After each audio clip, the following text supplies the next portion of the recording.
Hello, everyone, and welcome to the inevitable episode of MSI, or International Event Coverage, where we talk about North America's performance in a really exciting way. And boy, are we getting in early this year with some exciting things that have happened in the past week. We're also going to be previewing some exciting things happening in just a few hours. But first, let me introduce my co-host for the episode. It's Cubby. Cubby, how's it going?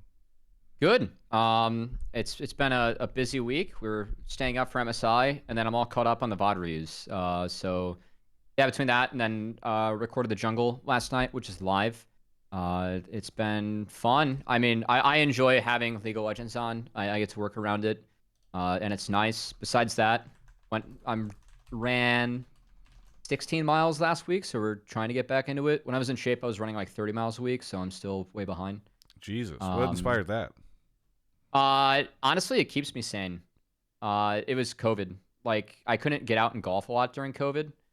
So running was my way to get outside. And I sit behind the PC a lot, so I have to do something to make up for it. Yeah. That, and then one of my buddies is in the Olympic trials for the marathon. And so I like talking and running with him. He's helpful. Nice. Yeah, I went for a hike this morning. I'm trying to get out more. Nice. And especially with all the nice sunny days coming along. It's a good time. Well, our guest for this episode is none other than Zven. Zven, how you been? Yeah, I mean, I walked to Chipotle today and got myself a steak bowl. So I guess you could say I'm also, Nice. walking a lot these days. Yeah, no, I think walking to Chipotle is great. Yeah. And you did both an exercise and you got protein, and you built those two things in together. I think that's really impressive. Exactly. Yeah. You don't have the. Do you ever get dragged into the C9 systems situation where they're working out in the early morning? You never try to get in on that? Nah, like when I got here, Cena was like, "Yo, do you want to get free food in exchange for watching our scrims?" And I was like, "Yeah, that sounds fucking good actually." But I said to like the people, like, I want to work out in the mornings. I want to do my own thing outside of the C9 hours because the workout's at 9 a.m. or 10 a.m. actually. I was like, "Fuck that, bro! I just want to work out at my own hours." My own program, because C9's workouts are more like cardio, injury prevention, like core, good for you kind of workouts. Whereas I want to like lift a bit, get bigger and stuff. So Gotcha. not really my thing. You're not looking to get healthier. You're just looking to get bigger. Exactly. I mean, muscle is like the healthiest thing you can have on you as you get old. So Sven's just getting ahead of the curve here. Gotcha. Yeah. Gotcha. Sure. Yeah.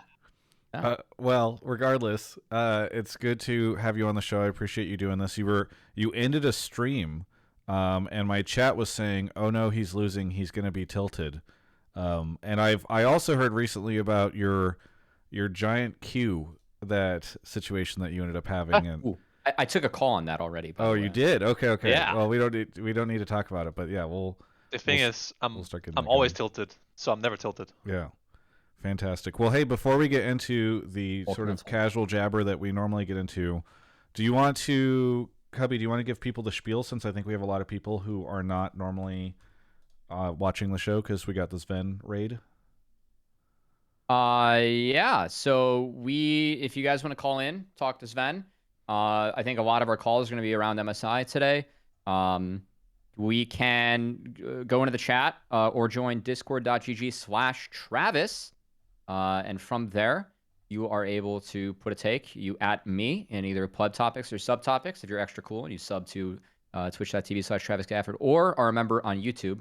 And then if your take's good, I'll put you in a waiting room and we'll go grab you and we can talk MSI and anything else going on. As I think we did the show like that. We've already covered Thanatos being announced. I don't think there's a lot of news to cover in NA. We did have a Dignitas announcement with Licorice coming in. And we had a Nero for Immortals. And a Nero. Yes. And Treats being an assistant for Dig as well. So there are some things moving in NA. Yeah. So I think the focus for this will definitely be on MSI, but super happy to take one or two calls on some of the changes that we're seeing in North America as well.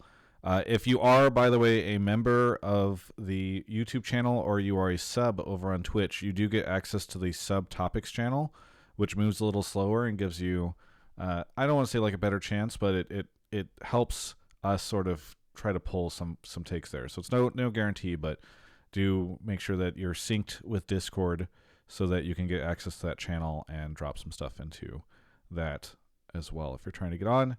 And thank you to everybody who's coming over here from Zven's channel. Hopefully you enjoy the show. It's going to be a fun one as we talk about all things MSI. But while we're getting the waiting room filled up, Cubby, what have you been up to this past week? Anything interesting? I watched Tales of the Empire. If anyone's a Star Wars fan, it was just okay. Tales of the Jedi were much better. I didn't even know what that is. So they do like these shorts, cartoon shorts that kind of fill out the timeline. Tales of the Jedi was quite good because it focused on Ahsoka, like before and after Clone Wars, and also Count Dooku before and after, and it covered Count Dooku's turn as well, which was cool. So yeah, this one they covered 2 characters like have been recently introduced, and so they're just kind of filling out the timeline, and it's kind of mid. So, but I did get my Star Wars fill on May the 4th. I'm just waiting for Acolyte now. Yeah, I had to go see. I saw Phantom Menace in theaters, and oh yeah, I left before it was done because I had another thing I had to go to. Did you see Duel of the Fates? No. Why'd you go then? I mean, it's a great question. I was asking myself that the pod racing sequence is pretty good, but man, the pacing in that movie is just so rough. And it's poopy. Yeah. What have you been doing, Zven, outside of streaming? What have I been doing? Watching any shows, playing any games? No, I wake up, like I eat something, I stream solo queue, and I work out. That's the only thing I do literally every day for like ever since LCS was done. I guess I watch MSI, which I've ruined my schedule for, which might not be the move, but I don't know. I feel like watching the games live just hits different, you know? Yes, 100%. Even so, like, and the games this week are really good. So like I didn't watch like the 4 a.m. like Loud versus Scam type of matches, but you know, Top versus TL is too good to miss. Mm-hmm. I might skip BLG versus PSG because who cares, right? They're just gonna get ran over. TL so you're just 16 hours of League of Legends right now. Yeah. Every day. I respect that. That is exactly impressive. What else is there to do, honestly? Actually, I've been trying to get my driver's license. Oh. And I figured out that apparently you have to bring your own car to take your driver's test.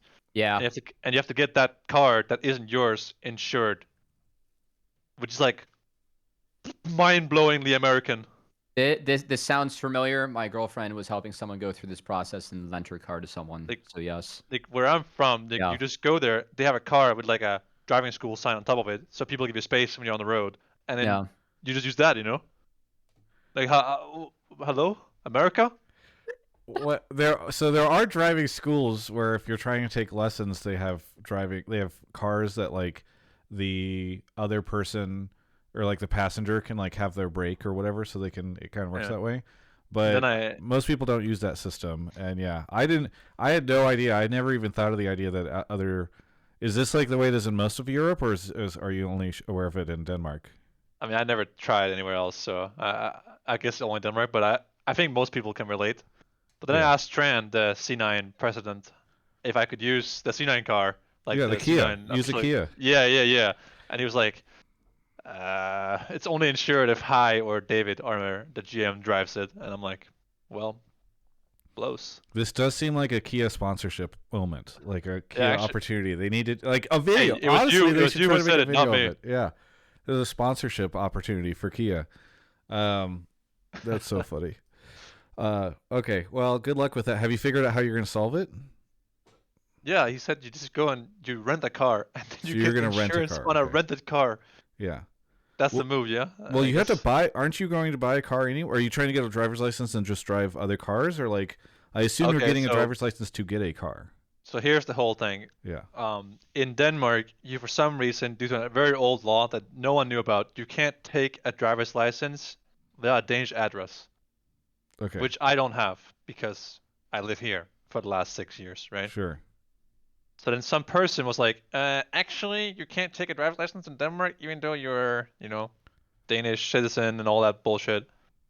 So, but if I get one done here, that will work in Denmark. From what I understand. You're trying to get an American driver's license so you can drive in Denmark. Yes. That's wild. I'm glad it makes sense to you as well. That is so funny. Oh my god. Okay. Well, that's fascinating. Yeah. You can convert your driver's license, from what I understand, or something like that.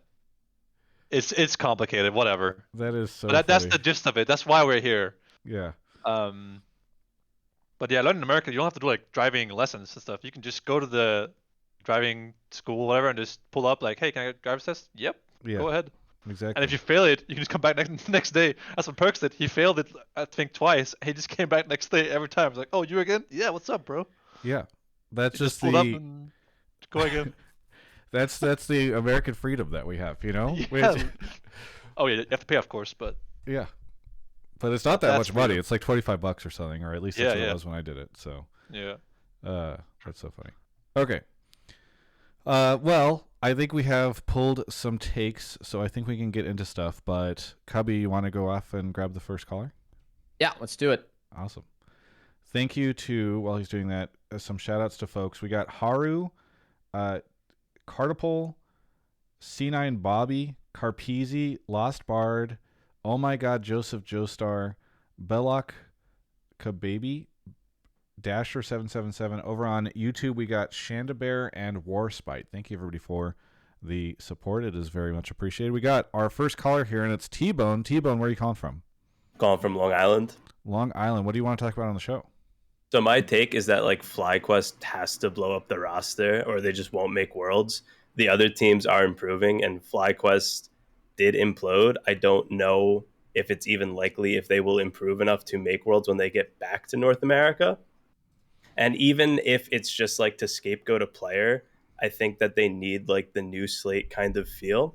And also, I was always of the opinion that like FlyQuest had too much of a clashing of styles, and like FlyQuest just needs to commit to either like the more safe scaling play for unforced errors and like Jensen, or the high pressure, early tempo Whippo inspired kind of team. And I don't know exactly what players they have to replace. I don't know what would work best for them, but they need to make changes. Okay, can you define blow up the roster? Because you say they need to blow up the roster, and then you say they need to make changes, and like 2 or 3 players need to be swapped out. 2 to 3. Okay. I'm just saying blow up because usually you only make 1-0 changes between spring and summer. I know that blow up usually means 5 in terms of like winter off season. So pick one. The 2 or 3? 2 or 3, yeah. So pick one style. Okay. Yeah. Okay. So 2 to 3. Do you have opinions on what changes you would make? I mean, I don't know what like FlyQuest finances are. I don't know exactly what their options are. I don't like if I had all the money in the world, I would just try to see if C9 would want to do a JoJo for Jensen swap. I think that would improve both teams, but I don't know if that would happen. All right. So they need to make changes. I want to hear from Cubby first. Cubby, you said you had a lot of opinions about FlyQuest after MSI. My biggest disappointment, like, I don't know like whether it's changes or not. My biggest disappointment with FlyQuest is they got worse throughout the event, and their interviews about how and why was pathetic. Like, for me, you go international to go compete, and I didn't see FlyQuest compete.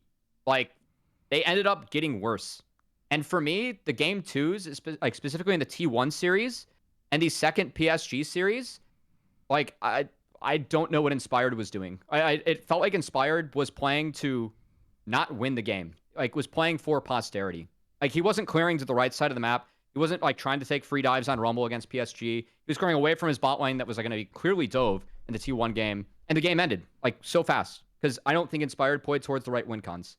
And I really like the answers that FlyQuest give afterwards are like, yeah, PSG took more away from the loss than we did. Like, well, then what about the T1 series? Like, if your confidence is that boom too from losing to T1, like, what is going on? For me, I feel like FlyQuest as a team have faced adversity twice now, and losing the TL, and then this MSI performance, and each time the adversity has had an extreme negative effect on them. And it has not gotten better. So I don't know if it's changes or not. I just want this team to compete. And I didn't like see them go out there and compete. All right, but the Cubby, the caller's take is that there needs to be changes. No, I don't. I mean, if you have to make changes to make sure they compete, then do it. But I don't think you need to make changes. I just want to see them actually go out and fight. Okay, so like, you think changes are not necessary? They just need to figure their shit out. It's just Gam got better throughout this event. FlyQuest got worse. Gam was in a terrible scenario going into this event. They played better throughout their series on stage. FlyQuest did not. They were not a team in that second game against PSG. I don't know what happened. So whatever you need to change to make sure that we compete and can actually play as a team throughout an event or survive adversity, that's the change. I don't think that comes from players. I don't know if that like requires a change. You know, I just want to see them do better at competing. Because for me, this team did not compete. Like, they gave up on themselves. And that really pisses me off. I mean, I just feel like they got mega fucking tilted after that T1 match. Yeah. That feels like they just went off the deep end there. And that's brutal. Because, like, that's one of the best teams in the world. You should get blasted in that. Like, I would be more tilted losing against TL because I feel like I should win the TL match. If we're getting tilted, losing against the best team in the world like that, and it doesn't light a fire under our ass to actually go out there and compete again, then what are we doing? Yeah. That's my issue. So, Zven, besides your opinion that they should change their ADC to somebody who's not playing in the LCS right now, what do you think of the take that FlyQuest should make roster changes? Or they won't make Worlds? Because that's actually what the caller is saying. Is like they won't make Worlds unless they make roster changes. It's just a hard take to argue about from an outside perspective because unless Fly has like massive internal issues, which I guess people can speculate based off of like random shit like interviews or like small things, like these interviews that you see are like 5 minutes of players spending like 200, 500 hours together, right? They spend every single hour of the whole day together, so you don't actually know what the dynamic is like. So it's like saying you should blow up the whole roster is like, it's just speculation for me. Like I don't know how their scrims are looking like, if the players are toxic to each other, if they're like genuinely hitting each other, or like, like it's just, how can I say this? Sure, based on their play, they play kind of shitty, and the rookies in the ball didn't play super well. Well, Booster didn't play super well at least. Matsu played, I think, okay, I guess. Like, nothing special, nothing terrible. But like, what did you expect from FlyQuest? I think the best case for them would be to beat PSG, advance the main stage, and then they will lose every game they play from then on onwards. That was my expectation of them. And then lost PSG wasn't that crazy, that they lost to them. So like, I don't think it's that crazy to blow the whole roster, unless they have big internal issues. Like if their whole team has, like if they can't even scrim without people getting mad at each other or tilting, then sure. But that's something that we can't know. But it sounds like you're like, that's the only scenario. Like and as long as everyone is not like mega tilted with each other, don't all fucking hate each other, there's not like people screaming at each other or whatever, you think it's fine to keep the roster together and even despite their poor performance? Yes, because one, what's the alternative? Like, I mean, we can make jokes like getting Jojo for Jensen, but like, bro, like, come on, let's be realistic here, right? It's like the joke I made in chat about maybe ask T1 to get Faker instead of Jensen, like a swap, it's not gonna happen. So like, and Jensen wasn't even the problem in their games. No one was like the straight up problem. They just played really poorly, and for reasons we can't know. So like, who are you actually going to replace, and with who? Let's be realistic here. From the coach's POV, they can probably tell, can this roster be saved? Like, Masu played fine, Booster did not. Who can we replace these people with? I don't know. Is topside an actual problem in like terms of, are we tilting? Are we causing issues that are not game related? It's just questions that we can't answer. So like, I feel like it's a hard take to defend or argue against. You know what I'm saying? Yeah. Wait, may I just ask an additional question real quick to Zven? Sure. Yeah, hit me. Do you think that this FlyQuest roster will make Worlds in summer?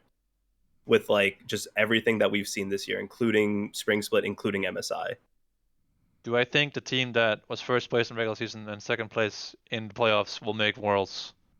Yes, I think so, yeah. I think that unless they have, like I said, massive internal issues. I actually had to take, this is kind of like a side note, but my take was, if you go to MSI and you don't have massive internal issues that ends up with someone being replaced or benched or like people hitting each other, then you will just get better from that tournament compared to other teams. You will just stay ahead because you get because scrimming against the best teams in the world, to play against them on stage, experience. But if you have internal issues, that's not the case. So yeah, I think FlyQuest will make worlds. Oh. Okay, so I do want to like kind of follow up on this. I mean, I think that FlyQuest with this roster again makes worlds. My concern though is like, I think they got worse throughout this event.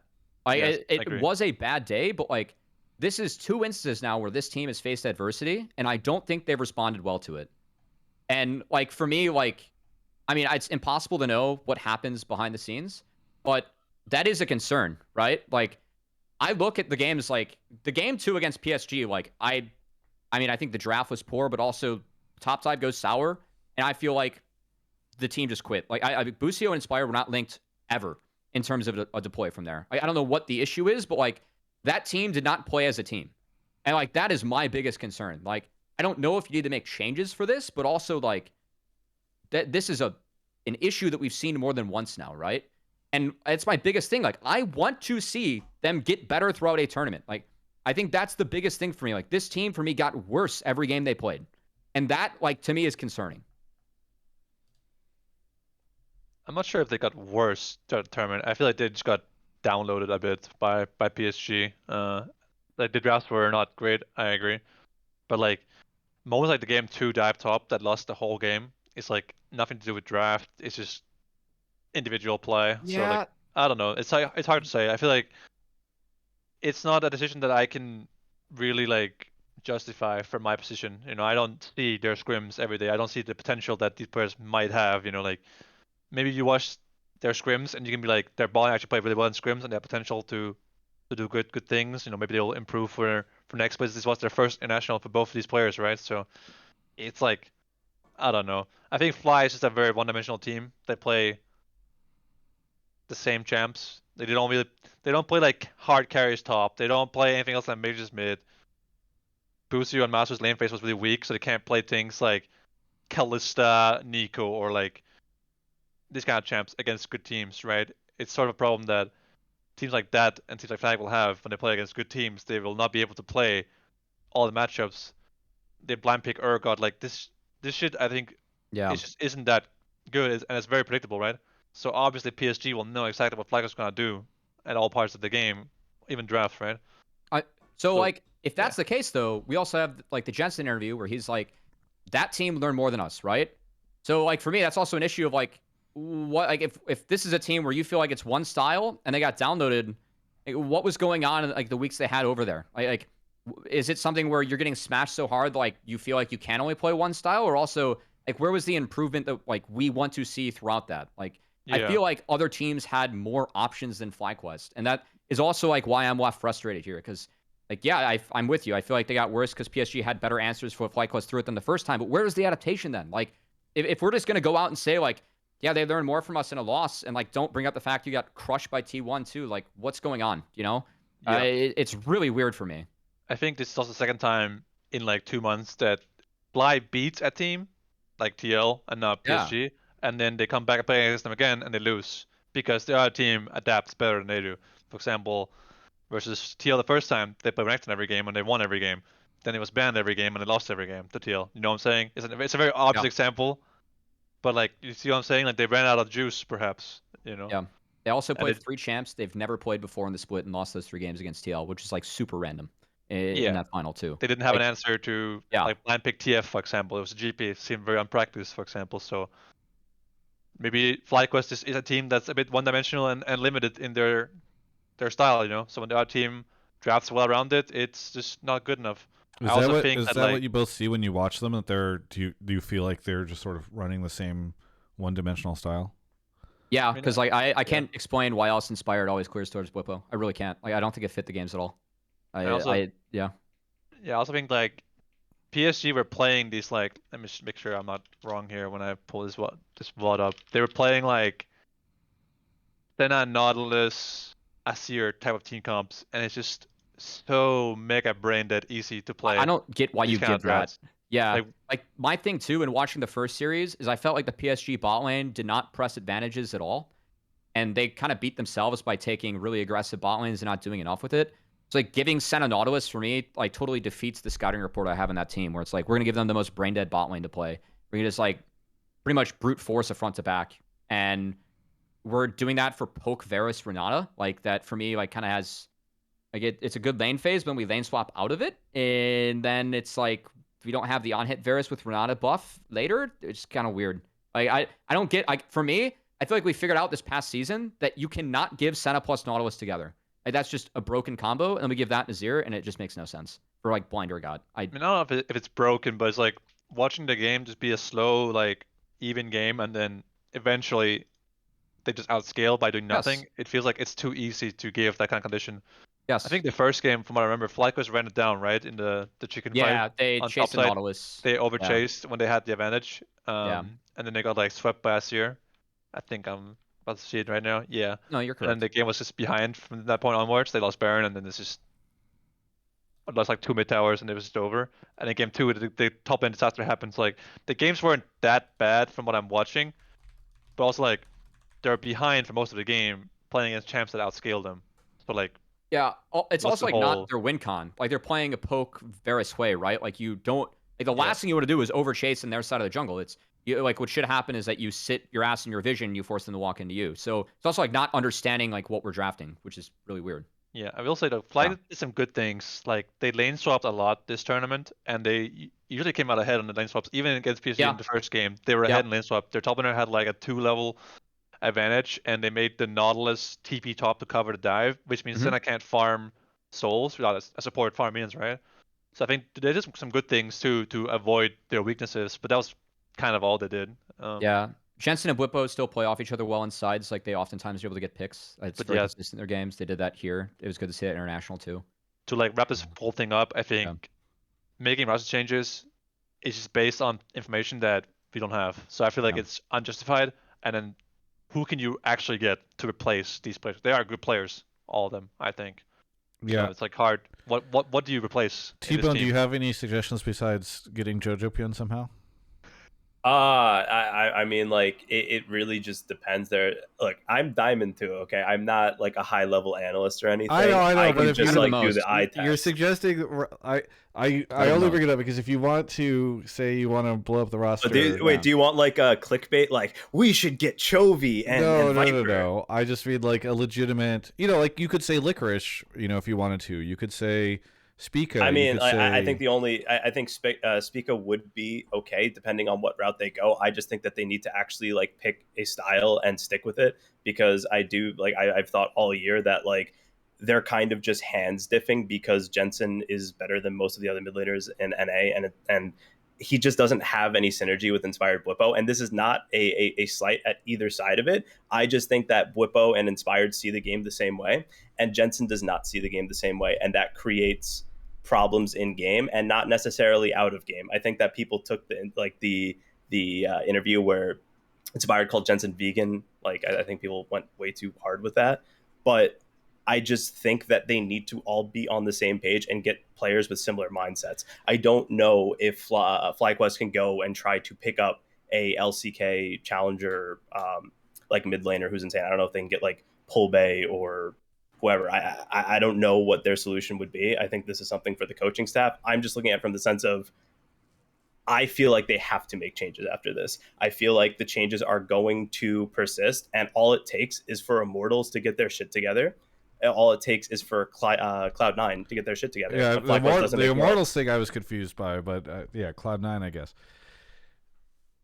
And then Immortals just get a new coach. Yeah, they did, but it's not like they're making major changes. I love Anero, but he's got three months to make Immortals change what they've been for the last. But also, weren't 3 or Immortals 4 like years. scrim gods or something? Or am I out of? Or am I? No, you're right. And it's my yeah. impression that IMT is keeping the same roster. So I just think IMT is just an interesting place to go. I would have thought you were going to say like 100 Thieves or something, So, all right, whatever. Either way, thank you so much, T-Bone, for the call. Anything you want to shout out here at the end? Can I shout out TL Steve? I applied for a job at Team Liquid, social media coordinator. I would love if you could just give that application a little bit of extra looking. Thank you for having me on. I think he's on a appreciate flight it. right now, or he's just getting into China. But if he listens Nice. to the show, Based. I'm sure he'll take a look. I'm sure. Also, and he'll definitely to hear be this and clear, be like, wow, that's a this is the great guy shout. for the job. I just want to point That's a out, great you're shout. saying like I applied, and did you apply under T-Bone Leet? I don't know if it's good to dox myself. Well, I don't know either, but I don't know how My you're name is shouting Tom yourself out. Andrews. Okay. I mean, that's the most basic name. Good luck getting that one, Doc. Yeah, the guy who built the Titanic names. had my name. Wow. Oh, wow. Nice. Yeah. Fantastic. All right. Bye-bye. Thanks. Have a good one. Bye-bye. Okay. That's crazy. Same name as someone that built the Titanic. All right. I think we're ready for the next caller. Yeah. All right. Thank you to Dasher777 and Magnarius for the subs over on Twitch. Thank you to everybody who does support the channel. It's really appreciated. We got Cubby grabbing the next caller. We got Zven hanging out here tonight for the shows. We're talking through things. We should get the next caller in here in just a second. But while we're waiting, I do want to say thank you again to everybody who decides to sub. If you want to find out if you have a Prime sub available over on Twitch now like hides it as best as they can. They don't want people to use their Primes. If you hover over your screen or your cursor over the stream, you'll see a purple crown pop up. That'll let you know. Nohrii is here. Nohrii, is that your name? Yeah, nohrii. Where are you calling from? I'm calling from Vancouver, BC. Vancouver. I'm going to be there. Fun fact, I'm going to be there next week for Command Fest, magic thing. So if anybody's in the Vancouver area and wants to hang out, they can come catch me at Command Fest. But what do you want to talk about on the show? So my take was that I think that TL versus Top Esports is probably the best stylistic matchup T1 or TL could get, which and I think it could definitely be a win, but it's definitely on Jan's shoulders, given that Jakulov is like the only player on Top Esports that's playing to his like actual form right now.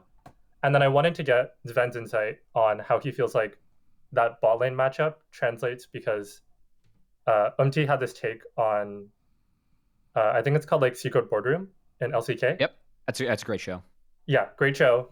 But basically he said like in NA, they win a lot of 2v2 matchups very easily. And it makes their bot lane a really good point of pressure because they can just pull out like Zyra, I think was his example.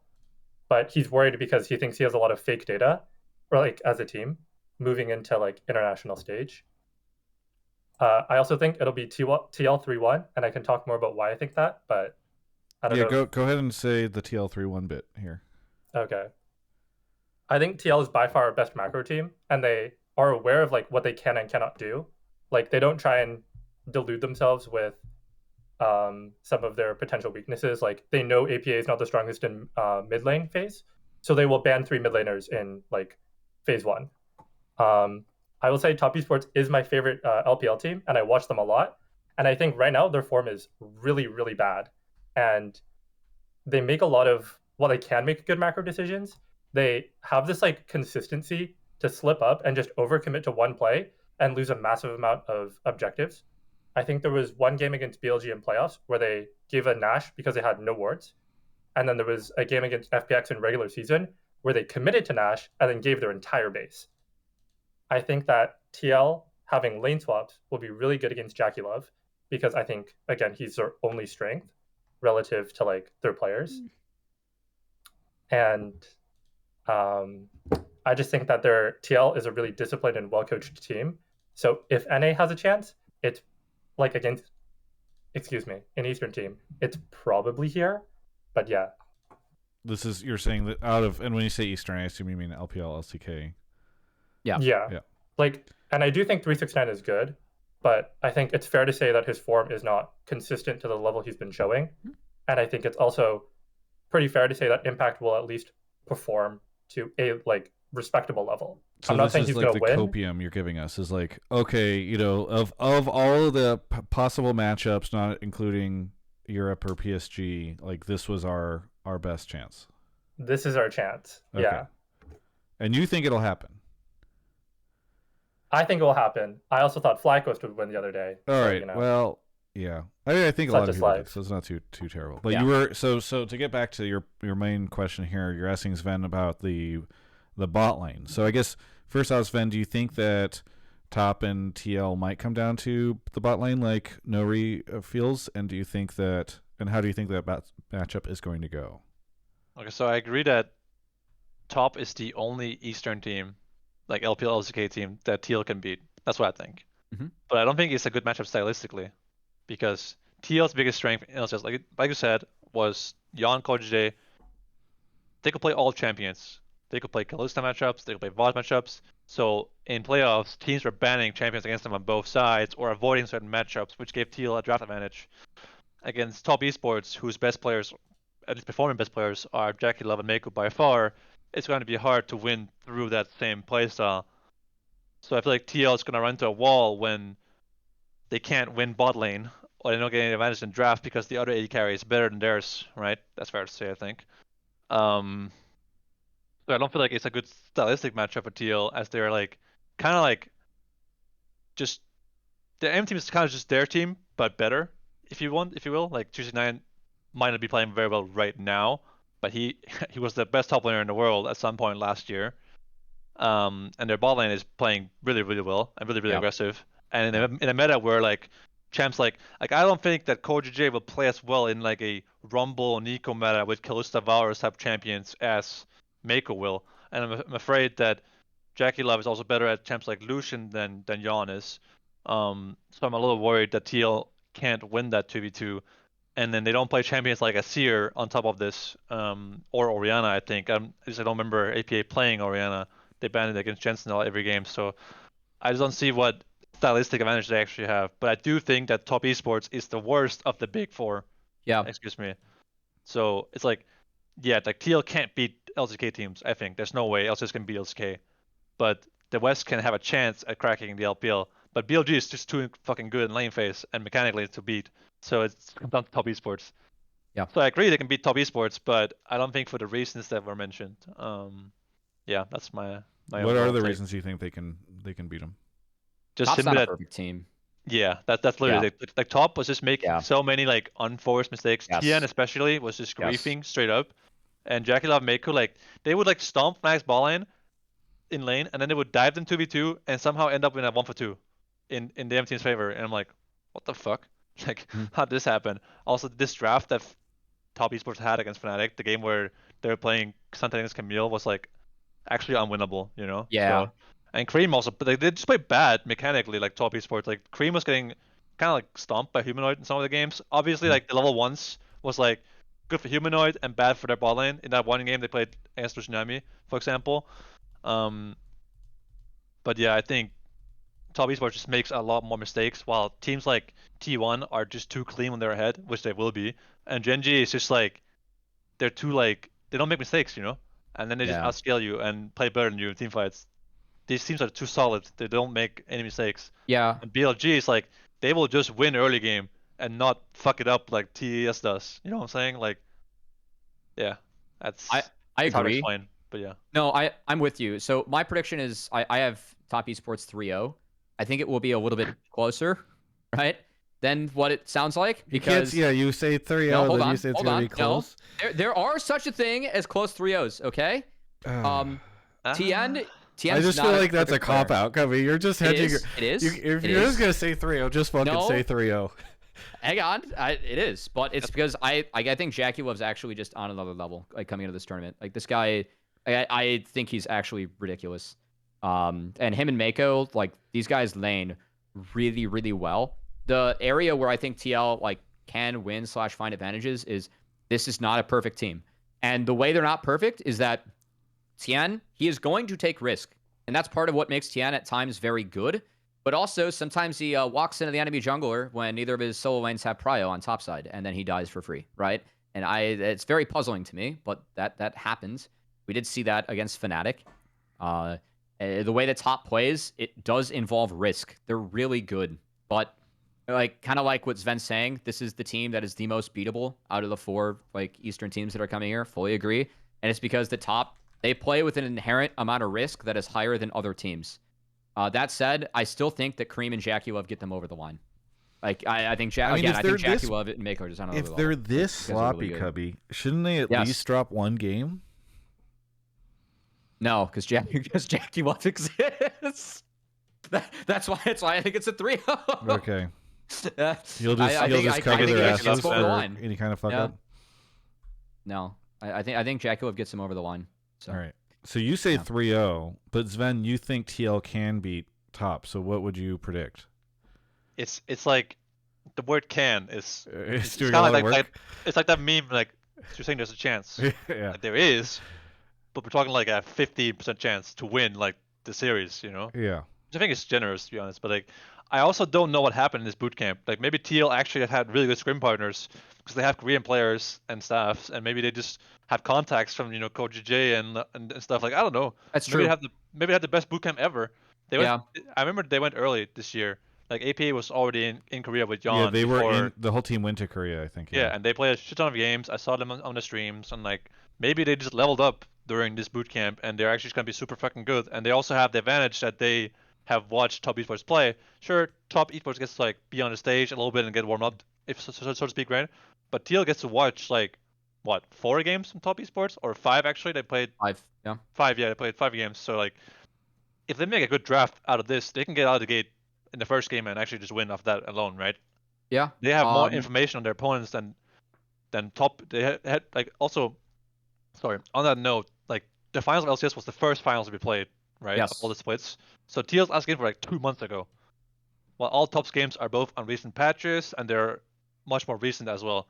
So if TL did some good research, they can maybe like find some sort of like a level 1 play or a good lane swap scenario they can play through. Like, you know what I'm saying? So there's a chance for TL to do something with that advantage that they've gotten from the format and such. So I think there's a chance, yeah, and I think TL can take at least 1 game. But I guess So I you'd might say just be wrong, and they just get run over. Like, who knows? Going off that, 3-1 top, yeah. I do think that one thing that Fnatic has been doing consistently that I feel like TL can try and emulate is Fnatic's taking a lot of solo lane pairings that can like really attack sides quickly. Like they're pairing Camille LeBlanc, TF Talia, even like the Zach Talia draft that was bad. I think that they almost like, I think that said a lot to me about Fnatic because I didn't like that draft, but they defaulted to Zach because Zach has the ability to like really be able to deploy faster into sides. Like that's something that they use to beat top and like really catch them off guard and almost cheat timers that exist. And I'm wondering if like that ends up being a thing. I think that Impact, like, I haven't seen him play in a while, but I have a lot of faith in Impact to try and be able to play like that style. I feel like he's never really gotten enough credit for playing, not the tanks, where I feel like he's still fine. And that is something that Fnatic, again, used to beat top. Like, they did lay out a format where they were at least able to get some sort of advantage and go up against it. And I'm wondering if we see, like, TL adopt that. Because I feel like there are a lot of champs in the meta right now that can deploy in the sides and attack sides really easily. And I think it's one thing that top did not respect well enough against Fnatic, and they really did catch them off guard.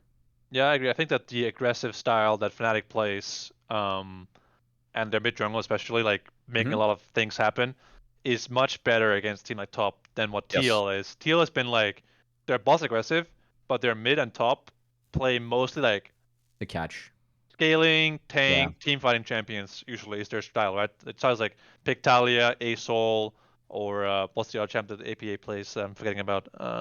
Ziggs. Yeah, 6 exactly. Yeah. And then play that with like Rel, and they play like this team fight style. While top esports is a lot more aggressive in all their roles in mid jungle. So I'm a little bit afraid that TL might not be able to match the pace that top plays 4 really aggressive players, while TL is more like 2, sometimes 3 with empty. So I think Fnatic styles is better against top esports than TL's. But if TL can somehow survive the early game and play something that scales a little bit better in mid and jungle, then perhaps they just win off that as well. I will say that one thing I'm actually really hoping to see tonight is that there's rumors right now that Galio is like a triple flex between top, mid, and support. And I think that champ could be really, really good for TL. I know that APA plays it well. Back when top Galio was a thing, Impact was very good at it. And like you can set up a lot of comps where you can attack and play really fast.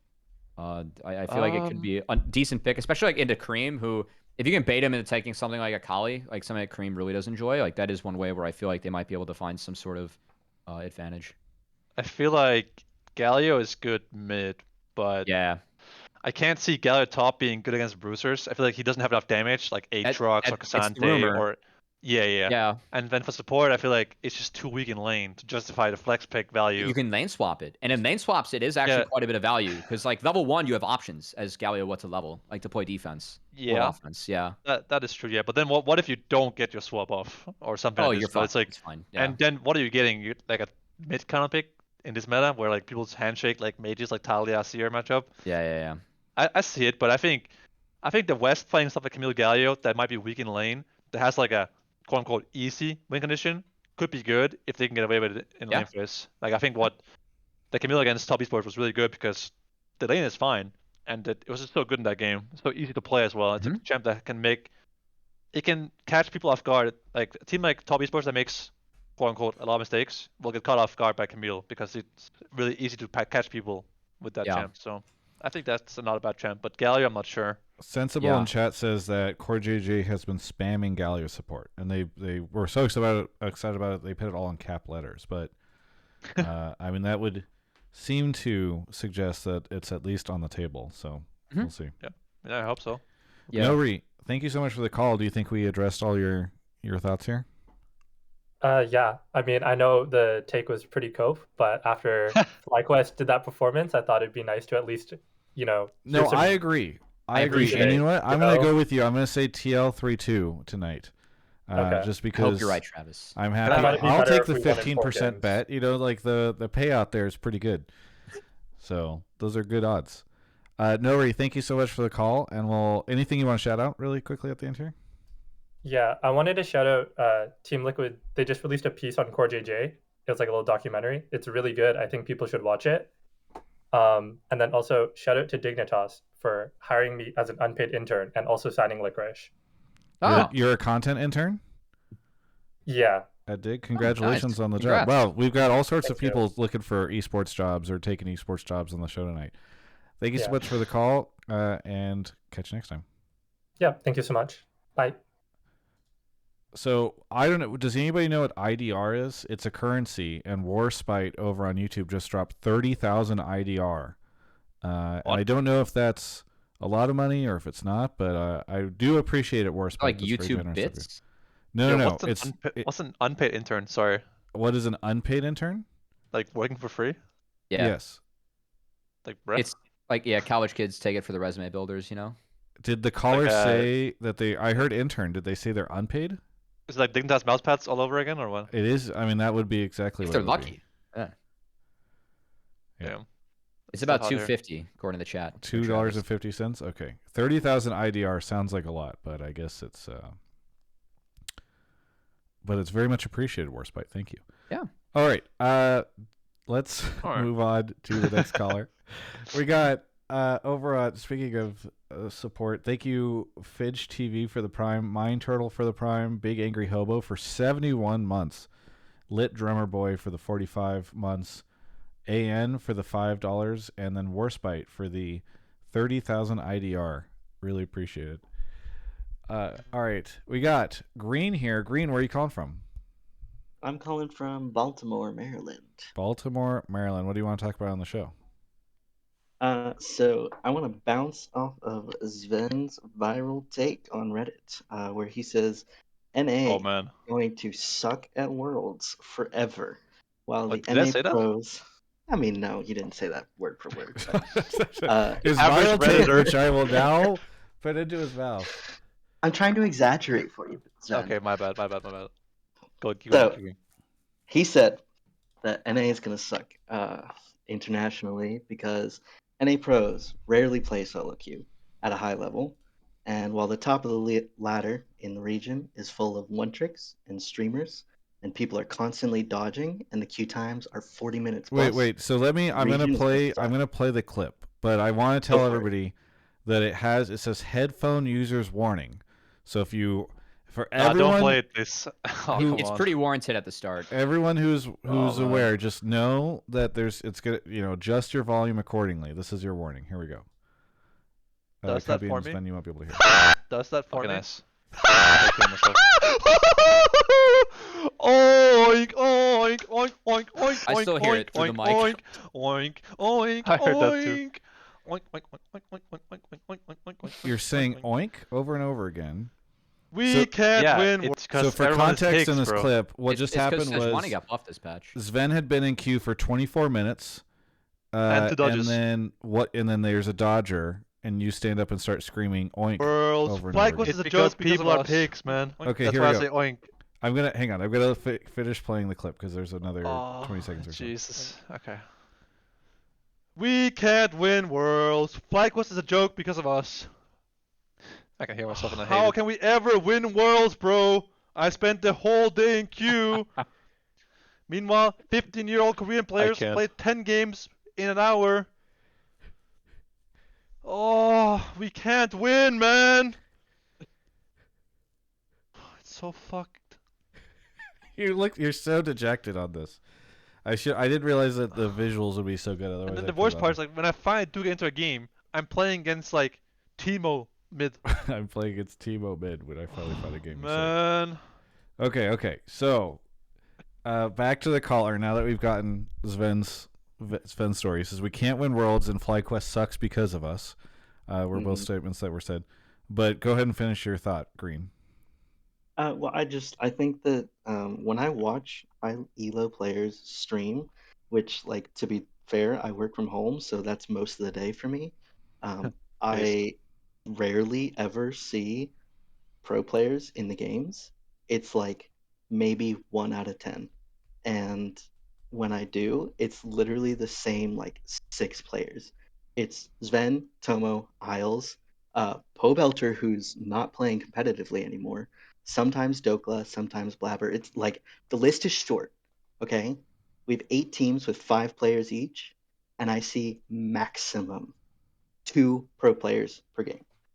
I think that NA pros don't play enough solo queue at the high levels, and I think that the streamers and the one tricks who do spam the game are the ones who sit at the top of the ladder, and NA is never going to do well because of that.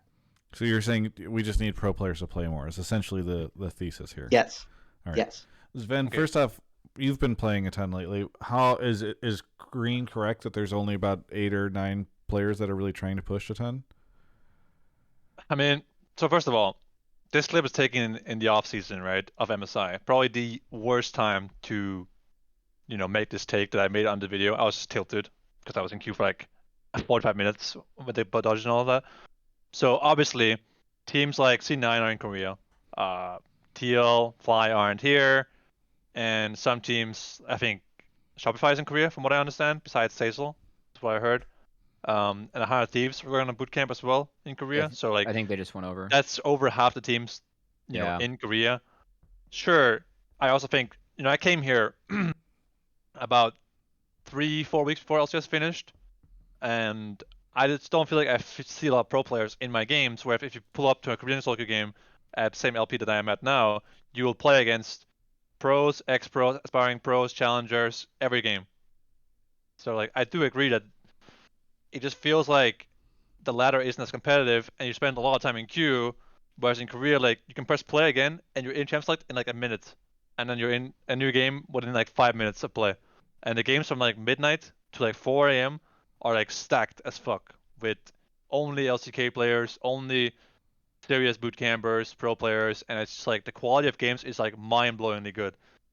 It's like if you're like 1,000 LP plus and you're playing midnight to 4 a.m. games, you're playing games that are better than your scrims. I'm not even kidding. And people really care about like rank 1 in Korea during the good times. Sure, early season it's not that important, early splits, whatever. But like when people are actually trying, it's fucking insane. So I think my take is right. I also want to say, like, I saw the Reddit post, someone linked it to me, and I was reading some comment about how like I didn't play Champs Q in 2023. I played 10 games with a low win rate. Like, bro, I won the first Champions Q split, the most competitive split that was played of Champions Q. And people upvote that shit. It's so frustrating. That's why I don't use Reddit in the first place, because people are so like, they post their takes like it's the fucking truth. Yes, I know. And then people upvote it like it's, I'm like, what the fuck? Dude, I Why am know. I reading this bullshit? Okay, so that's just that. No, rant. this is an aside. I really relate to that because there's so many times where I'm in Reddit and you'll just read a statement that is it's just crazy. completely non-factual about you. It'll be like, Yeah. Oh, wait! So- that happened to me. I bullied a mom and a daughter, according to Reddit, at LCS finals. I was Yes. like, Yeah. wow. no, people So- just Yeah, post it shit. was It's crazy. crazy. Yeah. Yeah. So with that said, yeah, like my take is that solo queue NA just sucks for a lot of reasons, and some of the reasons we can't do anything about, like the player base being smaller, or the fact that half the player base in a different time zone. So at like midnight LA time, game's unplayable because half the player base is on a 3 a.m. time zone. That's like just what it is, right? But we can do what we like the pros can do what they can to play. But also tier 2 NA is dying. It's just all these things make the solo queue practice so much worse. And then we scrim 5 games a day. And there's just no way we can compete, with people that scrim 6 to 8 games a day. And their server is like mega competitive. They can scrim both China and Korea together. Like it's just not, there's no chance for us, We gotta do something about it. And then this Champs Queue thing was just pissing me off because like in 23, Champs Queue was already dead. It moved to like this online drafting tool, which was terrible. There was way too many like college players and like LAN team subs who only muted every game and couldn't speak English in the games. It was like not worth playing at all. So I stopped playing it too, right? At that point, it's not worth it anymore. So like, yeah, I didn't play that. But at that point, it was already too late. It died in like late 22. After Worlds, people weren't even playing Champs Queue at Worlds when like Korean LCK players and Chinese players were playing it. Then no hope, So I mean, okay, because setting aside the misinformation about how much Champions Queue you played, Zven, how much of this is on the North American pros and aspiring pros and like high level competitive community? Because one, like you mentioned, the Champs Queue environment was not good. You had to play against some collegiate pros. You had to play against people that would mute. Is this not better than like queuing for 24 minutes and then getting a dodge, or queuing and then dealing with a Teemo or something like that? Yeah, I think so. But I also think that Champs Queue has the downside that like you can have really fucking good players playing as really fucking bad players in solo queue too. But in Champs Queue, they take it really fucking serious. So if you have like, let's say you have Berserker and Vulcan bot lane, and the enemy team has Timmy Turner and Bob the Builder in bot lane, speaking a different language, you can't win. Then the game feels really trash to play. Because in solo queue, at least, that bot lane might not be the same team because the elo is more balanced. Or maybe they will just throw because they aren't playing super serious to win. They're playing like different champs. But in Champs Queue, you play only OP champs that are in the meta to try to win, right? Like, it's a lot more demoralizing when one guy is just curb stomped in competitive play than in solo queue. Because in solo queue, people throw, you can win. So it's like sitting in queue for a long time to have like a LAN team substitute play against fucking someone who's good in top lane. I don't know who's good in top lane. It sucks top lane. Whatever, right? Dokla. Impact, yeah. Sorry, a Dokla, yeah. It happens in my games in solo queue too. Like, I have Dokla against some random guy in Grandmaster. My top lane goes 10-0. The game is still losable because, maybe my mid laner is getting stomped or something, right? It's uncoordinated play. But in competitive, like, Champs Queue games, it's just like a monster stomp, and you just FF for 50 minutes. Oh, back to queue time, It's just, it feels worse in that sense, so to speak. But, I mean, yeah, I don't know. I'm not actually playing solo queue. I peaked GM at one point. It's on everyone to compete. Yeah. And if I will shout out, like, I'm looking at the solo queue leaderboard right now. There are a lot of people that are on here who are competing, and most of them are not current pros. I see a lot of players that I know as aspiring pros. I know as people that are in my league and ACL. A couple collegiate players as well. Shout out to both Shogo and Rhino, who are competing in CLOL and are both top 25 on the ladder. It's on everyone to go out there and compete. And I will say that with CQ, while I respect a lot of Sven's reasons for not wanting to queue, I know that was shared with a lot of players, but you also have to it is on everyone to go out there and sign up to compete. And we can actually try to compete to be better. And I feel like in NA, it's not the best time to look at the ladder because, as Sven said, a lot of the pros are, missing. And so, but I don't think they've dropped LP yet if they are missing at the moment, as they haven't decayed. They're over in Korea. Good for them for going over there and competing in an environment where it's better to compete. But yeah, I always felt that league, you have to build it from the bottom up. Because if you're going to build a competitive pipeline, you have to start at the bottom and not the top. And it has to be good enough where everyone is able to compete together and continue to improve. And if that's not happening, then it's not happening. And I think that the ladder has always been an issue here in NA. I can scroll through. I see a lot of names here at the top of solo queue, and props to them for putting a lot of games in and trying to compete. But there are also a lot of players that will make any and every excuse to not go out there and compete day in and day out. And you know what? Those are the players in the long run, they fall behind. So I feel like in off season, like this is your time to go close the gap. I think like Korean boot camps are great. You're going to go play in the best practice environment possible to try and close the gap. But if you're sitting at home and not playing 16 hours a day like Zven is here, and you're trying to compete, you're going to fall behind. And that's how it is, you know? And if enough people sign up for that, then it affects everyone. Like, you need people, like iron sharpens iron. You need people to go out there and compete day in and day out to get better yourself. Like, you can hear Zven sitting here. He is listing off names to go out there and compete and make the games better. If we don't have enough people like that, then everyone's going to suffer. And that can be hard.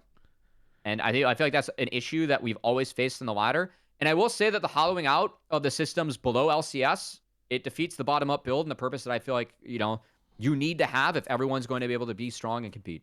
And there are a lot of players that I'm talking to right now where they feel like this is their last split to try and make it and go pro, or else they're done. That's going to be another wave of talent that we're not going to have on the ladder. And so it's like, who takes the place there, right? Probably people that are going to have to catch up and close the gap. And if you don't do that fast enough, then damn, we'll have to see. Like, it's really hard. So a couple of things here. I don't normally do this, but I do want to just like open up some reactions to some Twitch chat stuff. First time chatter, Lizard says, the fundamental problem is that in Eastern leagues, people want to be like Faker or The Shy or Canyon. And in North America, people want to be Cutie Pie. It's always been like this. I don't know if I necessarily agree with that. I mean, I know for a long time there was this kind of like meme of, oh, you know, everybody just wants to be a streamer in North America. They want to be whatever in North America. I don't, like, Zven, do you think that that's true, that there's just all these high elo players that are like, nah, dude, I just want to be up here so that I can like stream and make a ton of money? I think that part I don't agree with, but the first part that people in Korea want to be like Faker is definitely true. Like, when I was in Korea, I was watching LCK while I'm playing solo queue, right? It starts at like 5 p.m. And if Kyria locks in Ornn with Senna, my support in the very same game I'm playing in, that next game, will be hovering Ornn and saying, ADC, can Senna? You know, asking me to play Senna for him so you can play Ornn like Kyria. Like, people want to be like the LCK pros. That is true. And like, you go to the bus stop, I see fucking Chovy's face on the bus sign. I'm like, what the fuck? You know what I'm saying? You go to T1's facility for a tour for content with C9, and I see 50 girls outside T1's facility for Kyria's birthday. Like, these people are like, they're superstars in Korea. So obviously, like, their tier 2 system and their challenger system, academy, whatever they call it, rookies, some teams call it, and it's better because there's a huge incentive to be a pro player in those regions. Meanwhile, our tier 2 has slowly gotten worse and worse over the years. I'm sure Cubby can agree. And this is like gonna be a big problem because this like the Masus, the Busios, the Meeches, the Yawns, the APAs, it's gonna be like the last wave of NA pros that we're gonna get, right? And some of these players are very liked, and you know, AP and Yawn won LCS in their second split, I think, together. Second and third, yeah. Yeah, for APA second and Yawn third. So like, it's a shame that like we're hindering our own tier 2. Thank you so much for saying this, Sven, because like it drives me crazy. We did an episode of Hotline League 2 weeks ago, I think, where we talked a lot about the problems that are happening in tier 2 with players just giving up and all this stuff. And a lot of the comments were less like, oh, I can't watch Hotline League anymore. They just talk about tier 2 too much or whatever. No one cares about tier 2. And it's like very disheartening for me because I feel as though, you know, one, I don't think we talk about tier 2 very much at all on the show. In fact, it's a meme. But two, it's aggravating because people don't understand that like that is the foundation for the league, and with that basically being in shambles, like it's just, you know, that I think might be the biggest, you know, when people want to talk about LCS is going to die or LCS is dying or whatever, I truly think that is what is the biggest threat to the existence of the league long term right now. It is. So. I've always said that the way you are able to emulate the culture that you have in Korea and China is you have to put this game in every high school across the country. Like, that's the only way you can actually. All right, Cubby, we're going off in a different direction now. No, it's still bottom up build. It is still bottom up build. Like, that's how you start there, then you get college, you get tier 2, and then you get LCS. I'm not saying you're wrong. I just know you always go on this platform, and we're venturing into the tier 2 section. We're not heading into tier 3 yet. That is how this works, though. That is unfathomably based, copy. Yes. I feel like we went on a big tangent here, and we haven't even talked about the guys who came in here with his take. Green's forgot what take the- was about your forgot. take, though, Sven. That's what we're talking about. Oh, Yes. right. Okay, yeah, we're back. Shit, bro. I was like completely like. No, it happens on Hotline League all the time. It is fine. Yeah, okay. But yeah, I mean, I just I don't know how to solve it. Sven, how would you solve it? What do you think? I mean, okay, I'm not gonna pretend I know shit about like business and like how profitable the LCS is or isn't, or like how tier 2 is not watched by people and therefore isn't profitable. Like, I'm not gonna pretend I know anything about this. I can only tell you the problem is that the league isn't gonna be more interesting by import. It's like, look at LSC, right? They're importing these like what's his name? Something to It SC is Gaming. Rahel and HH. From Yeah, now Rahel's- Rahel I know, yeah, but the Yeah. other guy, like, who? They have like huge ERLs that like people are hyped already to watch this guy Callisto next year in KC, probably, Yes. right? Yes. No one gives a fuck about this guy, SKHH. Who? You know what I'm saying? And like, we're gonna go that path soon as well. We're gonna get random people from random regions, probably Korean challengers, Yes. and our league will just be unrecognizable at some point. And not to mention that Korean players don't even do that well in NA. I feel like, for every Berserker, every CoJJ, every Impact you get someone that's very mediocre who doesn't do very well. And then not to mention that the best teams NA has ever had, like C9's best team was full American, if I'm not mistaken. I guess with Jensen, who's at this point he should be American, I guess. And like EU's should best be team able ever to was a 5 European team, right? Both Fnatic and G2, 2019 and 18. I just don't think it's the way to go. I guess like we do have some talent in both EU and NA that can actually, do something if you give them the right tools. So if FR22 dies completely, it's just gonna be like no more Masus, Buzios, Jawns, APAs, and yeah, that's sad. That APA a year ago wasn't even in the LCS, Yeah. and in a year from now he wouldn't even be given a chance to play because his league wouldn't exist anymore. I mean, maybe, yeah. who knows? One of the His things all I'm chance. saying. one of the things that we didn't talk about in that episode a couple of weeks ago, but you kind of touched on here, Sven, is like I get frustrated because I think a lot of like the LCS and a lot of the team owners decided like, oh, we aren't Yes. going to support tier 2. But what they're really doing is just outsourcing LCS development to the Korean teams. like just have the LCK teams support Yes. their tier 2 system, and then we'll just take talent from that. And it's And I wanna actually say- it's just like it's crazy. I feel like Riot Global should care about this, because like if teams and regions feel like they don't need to run tier 2 anymore because they could just tap into other regions tier 2s, like what are we doing? That seems very unhealthy. Sorry, can I go? Yeah. Well, I have Yeah. a point. I want to say on that thing you said about the Koreans, like we will never get Korean imports that are better than like the Pays and the Gumayusis, So you will just be importing players Yes. they don't want anyways, because I'm almost guaranteeing you that all challenger players in Korea would rather play LCK than LCS if they could choose. Most likely. At this point, the pay isn't even different, I think, honestly, So all you're gonna get is someone who's worse than their first choice of challenger to LCK. So why not just take a rookie from Academy? He could be good, who knows? Yeah. Sorry, I mean, Copy. I know when EG got JoJo, right? And like this for me is the metric of which tier 2 should be judged off of. Because I know, like Sven, like you mentioned, like viewership and support directly. Like, I mean, obviously you need things to make money to work. Riot has made sure that everything is break even with their leagues across the world. We've seen a narrowing of that. But from a team perspective, when JoJo was promoted into EG, they were between JoJo or Humanoid.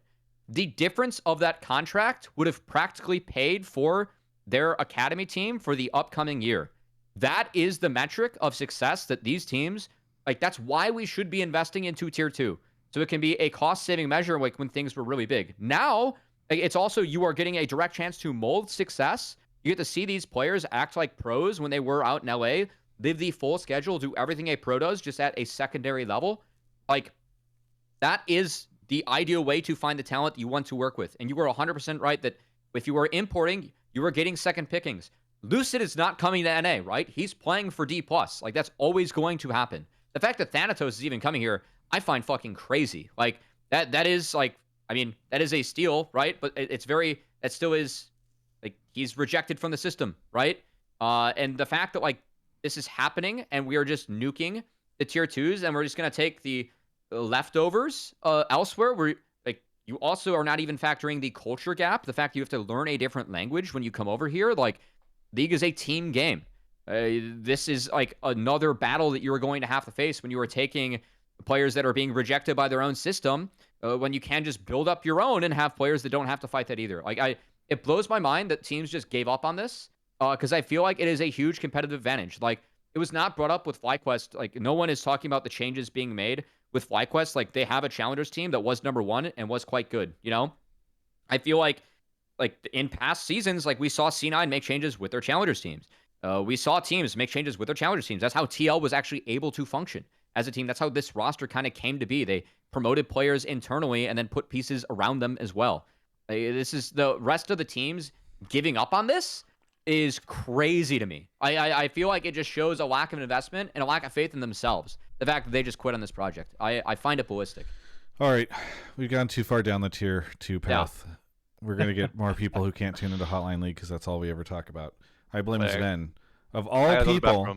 Be right back. Yeah, no, you're good. Of all people, Zven comes on the show and goes, yeah, fucking boards. We need more North American talent.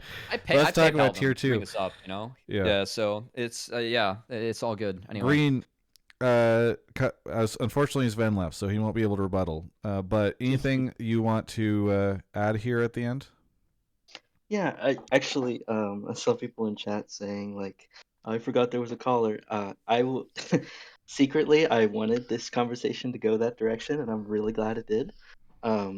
I have very strong opinions on this too, actually, that I think that Riot's also partly responsible for the popularity of League as a game in North America, and that's a big reason why the region and the solo queue ladder is the way that it is.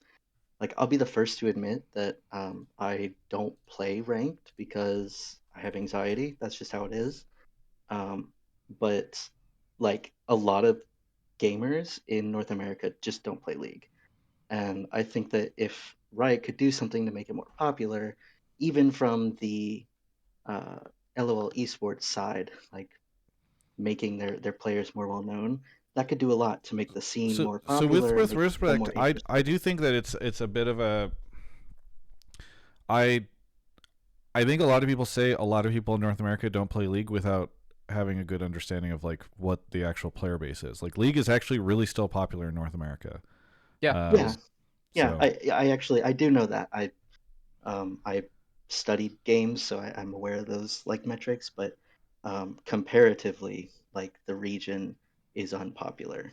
It's unpopular in the region, but I understand what you're saying. You're right. Yeah, I mean, we have a smaller player base because we have half the population, but yeah. It's just like, this game's too complicated to pitch to a 14, 15, 16-year-old. Like, they're going to go with so many other options first now, you know? Well, that's why they can't put it in every high school in America. Green, anything you want to shout out here at the end? Yeah, I'll shout myself out. I'm an artist, and I have a website that... can I drop it in the chat? Sure. Is that allowed, Travis? Yeah. I mean, the URL will get kicked, but you can just tell people what it is. Okay. And yeah, just always looking for new commissions, so I'll drop it in the chat. Thanks so much. Appreciate it. Nice. Have a good one. All right. On to the next caller. We got 2 more callers to go tonight. And we got a bunch of we got some new support. Thank you, Space Uwu Cowboy over on YouTube, for becoming a member. By the way, just to mention, if you are interested in seeing content early, getting Hotline League early before I have time to make a thumbnail and do all that stuff, or before Jordan does, all that stuff, you can become a member over on YouTube for as low as $2.99 a month, and doing so helps the channel. And there's some cool benefits for that. So, yeah, thank you to Space Uwu Cowboy for becoming a member over on YouTube. We got Tatami Galaxy here. Tatami Galaxy, where are you calling from? Hey, what's up? I'm in Virginia by way of North Carolina. Very good. And what do you want to talk about on the show? Yeah, so I kind of wanted to have a FlyQuest take that was a little bit of a different angle, not necessarily focused on like the roster or, kind of their MSI, but more of like a positive take about the negativity around FlyQuest. So like my take is that the combination of FlyQuest kind of like busting out of the bracket and all the drama surrounding them, like kind of led by the Whippo and inspired kind of abrasive personalities, may actually be a good thing for engagement. And I'll kind of explain why I feel that way. I think having like a villain team like FlyQuest may be the first step to kind of bring back some rivalries and some engagement around not only rooting for but against teams as well, which is something I think the league hasn't had in kind of like a post-legacy org, post-TSM CLG era. And I feel this way because I feel like there's a lot of focus on like how do we drive fan engagement to certain players, but I feel like also another way is to drive fan engagement against certain players and teams, and having a team that kind of like upsets people and ruffles feathers instead of just kind of a group of milquetoast kind of like middling teams that we have now, may make you want to actually watch games more. I know for me personally, I've been a C9 fan for a long time, and I remember back in the day, if there was a C9 TSM game, I would always tune into that game because it was a rivalry that I cared about, and I would want to root against TSM actively. And I feel like for like probably 4 or 5 years now, I haven't really felt that way against many teams. And I feel like this spring season, with kind of a lot of the drama around FlyQuest, has kind of like reignited that passion a little bit for me personally. And I have a feeling that other people may kind of feel the same. And yeah, I just feel like FlyQuest kind of having this like carrying sort of into spring and MSI may actually kind of add to that villain aura around them in a way. So that's kind of the premise of my take. So I want to provide some context. This is a take that I pulled. I don't normally pull takes. Yeah. But I opened the subtopics chat and I noticed that Tatami Galaxy had memed about Cubby essentially rejecting this take. Cubby just replied to the take that Tatami put in and wrote, "That's crazy." So I want to hear, and so that's fun for me now because I want to hear Cubby. Why do you think this take is crazy? It was okay. So the way that it was written, because I have to go back, is like it's not the worst thing for domestic engagement. Because I mean, first off, social media is meant like it's built to hate and promote hate, So if we get to start hating on people, then yeah, we do get to hop in. But it also mentioned TS games and rooting against them and hate watching TSM, which I have to admit I might have fully participated in as well. So I do kind of I kind of get this, but also, yeah, I mean, hate watching is powerful, man. I gotta say. Yeah, when they had that when TSM had that bot line that had Mithy and the other person, I forget who, I just fucking hated guys, that man. roster. He used to go by like Niels or whatever. I don't know. Fuck those guys, man. Yeah, 100%. That was crazy. But so you're saying you think it's crazy because you just are not a fan of like negative domestic engagement, or what? I mean, like the bustering out of brackets and drama surrounding them isn't the worst thing for engagement. I was like, I mean, I'd prefer to win and have that also boost engagement. So I was like, I feel like winning and getting to play more on a bigger stage against better teams is always better. No, but okay, but so let's say to the caller's point, let's say fucking we sent Shopify somehow as the second team. They don't have much of a brand. People don't know much about their players. And then they just like busted out, some crazy thing led them to get there. I agree with this take that it is like better that FlyQuest has talked so much shit and been like, had so much drama around them that then they go and they bust her out. Like, I actually think that the caller's take there is reasonable, that like this team is becoming a controversial one, which is hilarious because FlyQuest's brand forever has been like, that we're the friendly, happy people. And I do think that like happy people, they have become definitely not TSM levels of stuff, but they have become sort of the villains of the league, and I think that's cool. I think we can go down the politics rabbit hole where it's like at least you have an opinion. Sure. Everyone has an opinion about FlyQuest. Yes, that's valuable. But it's not just an opinion. I think a lot of people like to watch, when they come back when they come back, I think it will be good for the league that there's a team that many people, not all people, but many people will be actively rooting against, like I think people will not want FlyQuest to go to Worlds because of what happened here and because of the personalities on the team. I mean, I can't root against FlyQuest. I can't root against them, but if some conflicts people of interest, but yeah. Yeah, ignoring that. I can't. If people want to hate watch this team, then sure, go for it. It be what it do. But I don't know. It's a weird one. I'd rather root for Masu, who. Sure, and by the way, I'm not saying everyone needs to hate watch them. Like, I'm not going to be rooting against FlyQuest.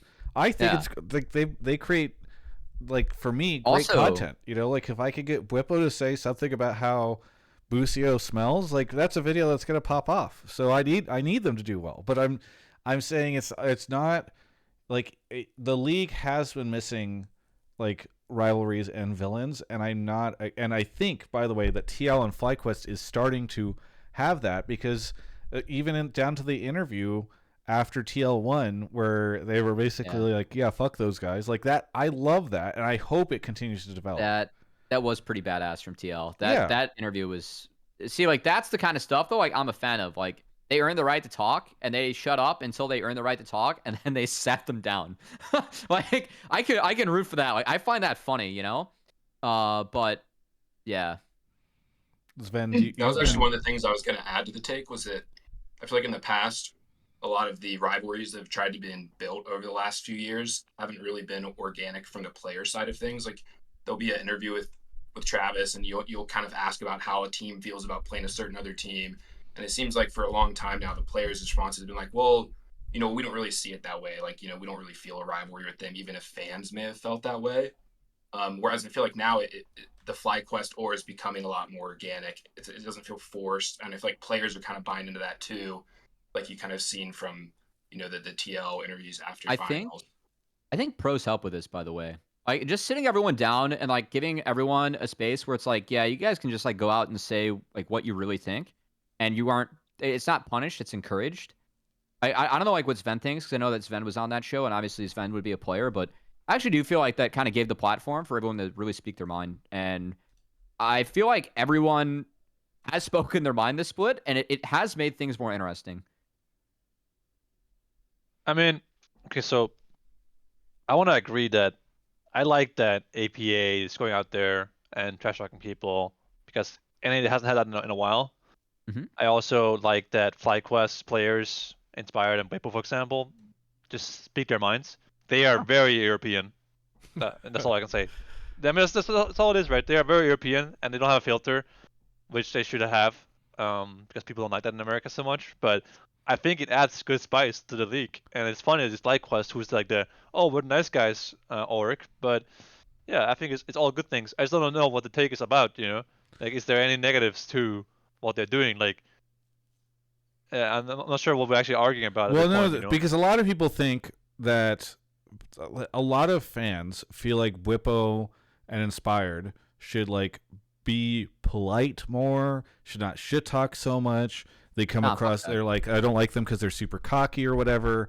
And then I think that the take here is also like specific to MSI. They busted out. Everyone can say that's a bad thing, and I'm sure even the caller, you would suggest it'd be great if like FlyQuest had just sounded really great. I see what you mean now. Yeah. But the villains of the league have now just like flopped, and now there's even more discussion and engagement. Let me try to frame it this way, if this kind of makes sense. Like, here's kind of like two scenarios. So say on one hand, FlyQuest ran a roster this year without Whippo and Inspired. Say hypothetically they had Licorice and Spica.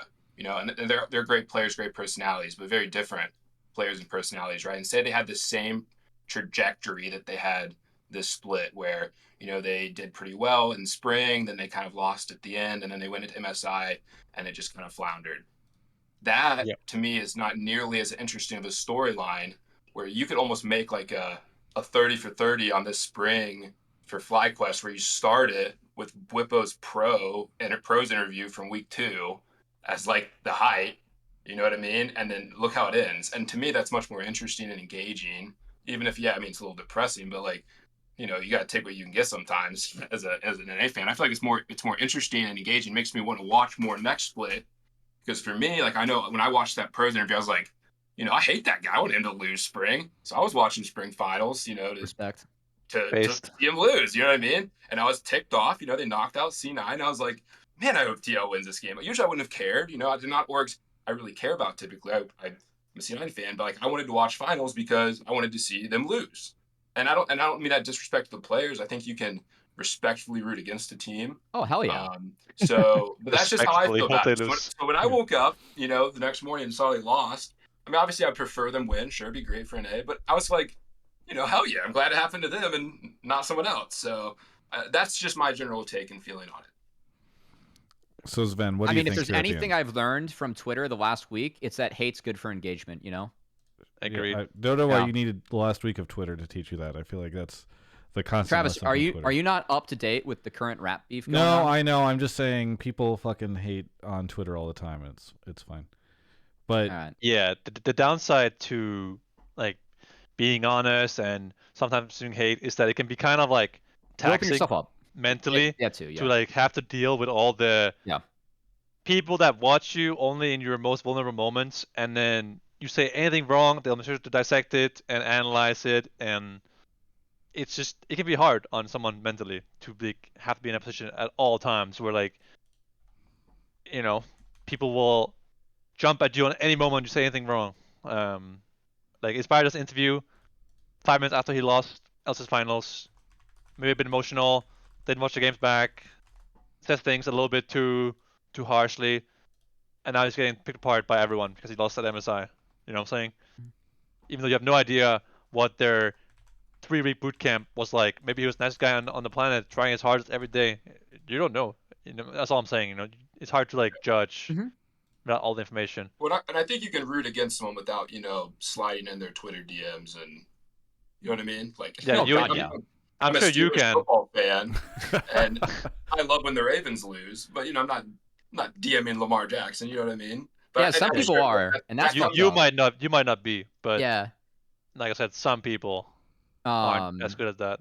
I mean, I think it's fun too, because like obviously, I mean, like let's say FlyQuest go and win Summer, and Inspire just gets to talk all the shit that he wants too. He has the right for that, and I that would be fun as hell. You know, if the villains win and they clap back at everyone, like, I mean, that would make for a great story. So I'm like, from the content angle, I'm here for it. I just wish that NA was more than a content region.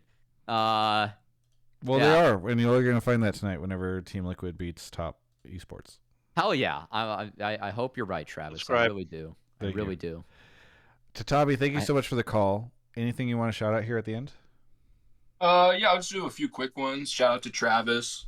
I've been watching you for 11 years now, so Jesus Christ, pretty cool. I found you from an MLG Raleigh video a long time ago. Oh my god.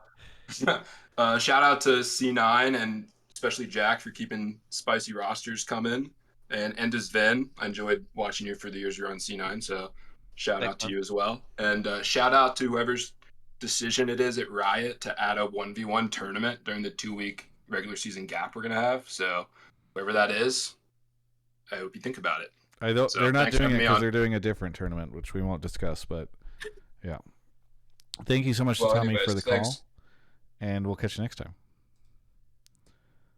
All right, we've got one last call for the evening coming in here in a second. I'm doing a poll over on YouTube about Vanguard because Snow Leopard sent $10 in a super chat and asked me to run it, and it's being ran. So there you go. Thank you to Laser Fruit, Lit Drummer Boy, Easy Yes, Seismix, Glimmer Glen, and Mexican Armada. Thank you, everybody, for all of the subs and support tonight. It's very much appreciated. Gamberino is here. Gamberino, where are you calling from? Hey, I'm calling from North Dakota. North Dakota. What do you want to talk about on the show? I want to talk about just kind of mindsets of Western teams at these international tournaments and how it seems like the mindset that APA has going into this MSI bracket is a lot healthier for Western teams where they're at.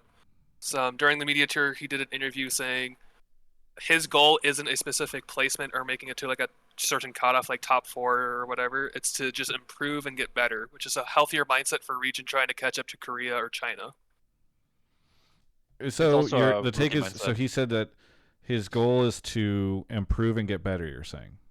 Yes, he did an interview where essentially when he was asked how far does he have to make it to be considered a success, he considers success an improvement going into summer and into Worlds, which is I think that more crazy of an long-term. answer? I feel like I've interviewed so many Hang pro on. players at international events who have said the same thing, especially at MSI. Sven, you said that's a rookie answer right off the bat. Yeah. Yeah, yeah. I Well, think so. why do you think so?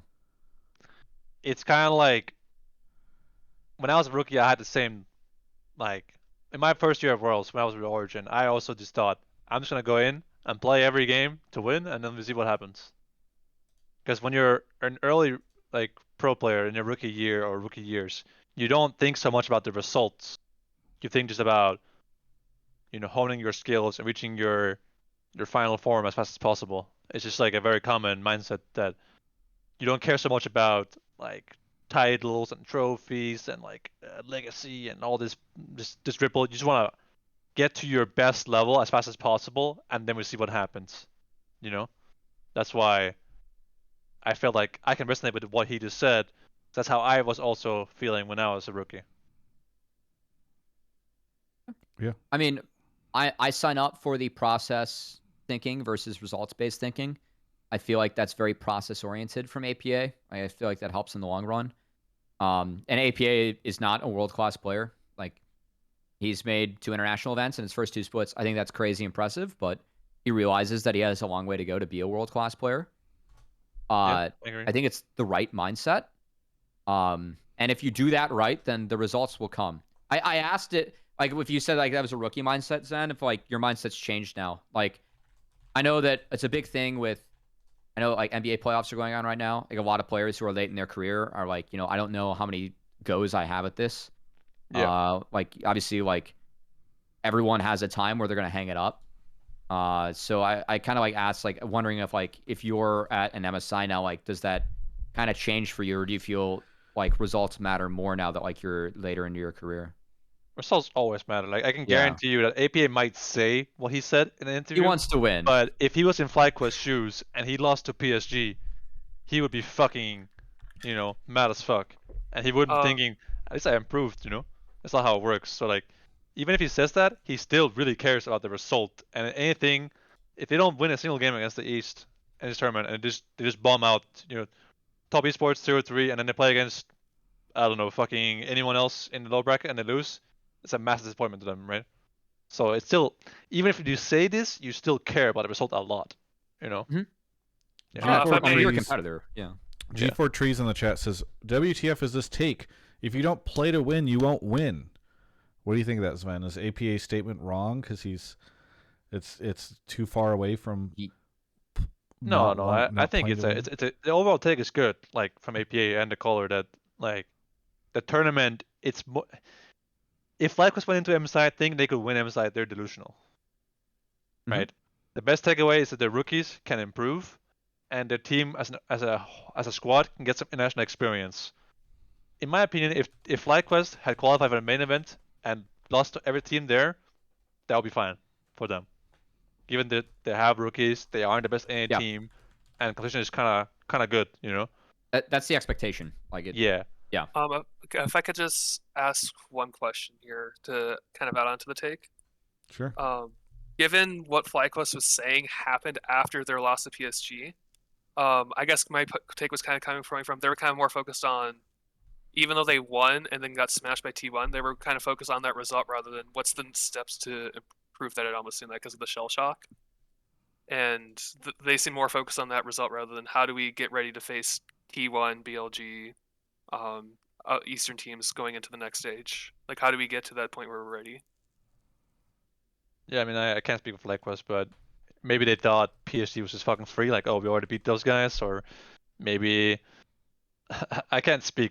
Honestly, it's hard to answer that question because I don't know what FlyQuest is thinking in their heads after they lost to T1. Maybe they weren't tilted at all. Maybe they just got figured out by PSG, or maybe they got maybe like some people in their team got realization that they can't actually compete with the best teams in the world. After scrimming, it happened to me last year. We scrimmed like the entire LCK over 3 days, and we got stomped so fucking hard that I was like, wow, we can't compete. It does happen. So Yeah. I don't know. It's hard to say. I mean, this is actually like this is like very common. I mean, I was talking with a I mentioned like Masu beforehand. Like, I mean, you're gonna get slapped around like before you get there, right? You just gotta like kind of take it on the chin, and like, I feel like the biggest thing is just how you respond to it. Like, it should be motivating to get smacked that hard. Like, it really should. Like, I have a lot of respect for pros. Like, I mean, I cover you guys. I know how hard you guys work. I tried to be in your shoes at one point. I couldn't do it. I wasn't even close. If you work that hard and then you go and you realize the gap is still that big, it can be demoralizing because that's so much time that you put in that like you then feel like, wow, I still have this far to go. But also like it can light a fire under you, like, wow, I still have this far to go, right? Like the fact that like you have that far to go, that should be a new battle for you to conquer. And I think one of my bigger frustrations with FlyQuest is I feel like their response to getting smacked by T1 was not, oh, we have that far to go. It was, we're going to go out there and like recede in terms of like what I saw from their first series against PSG. Like, and for like some people in chat are like, why would getting shit on that hard ever be motivating, bro? Because we're competing and you don't want to be a fucking loser. Like, it should be that motivating, you know? Like, if your response like isn't motivating, then what are you doing trying to compete? So I don't know. I feel like, I mean, I like APA's mindset. I do feel like APA, like he's always had a good head on his shoulders. I said early on when he joined LCS that I didn't feel like his play was ready, but I felt like the person was. And I know that a lot of people like have opinions on APA because he likes to type. I've always felt like he likes to type because he holds himself accountable. And I feel like this is also holding himself accountable. Like he's going there and he wants to improve as much as he can because he realizes that he has a long way to go. And I hope that he shows that. Yawn didn't show that at Worlds last year. APA didn't show that at Worlds last year. They have an opportunity to do it again. I think they did improve, especially Yawn in this split of LCS. And I'm hoping that they can at least go and put up a respectable performance, you know? Yeah. So. Gamberino, thank you so much for the call. Really appreciate it. Anything that you want to shout out here at the end? I'd like to shout out Travis, who I've been watching your content since I was in middle school. No, stop. Shit. No. You are old, Travis. No. You. My birthday is in less than 2 weeks, and I'm going to be 35. And then I'm just going to wither away and die. Gamberino, thank you so much for the call. Catch you later. Oh. You know, the only solace I have is that I live with Kobe, and Kobe is older than me by like a couple years. And so, wait, really? Yeah, I know. How old is Kobe? I think he's 37. All this shit. Yeah, I know. And he and I are both single.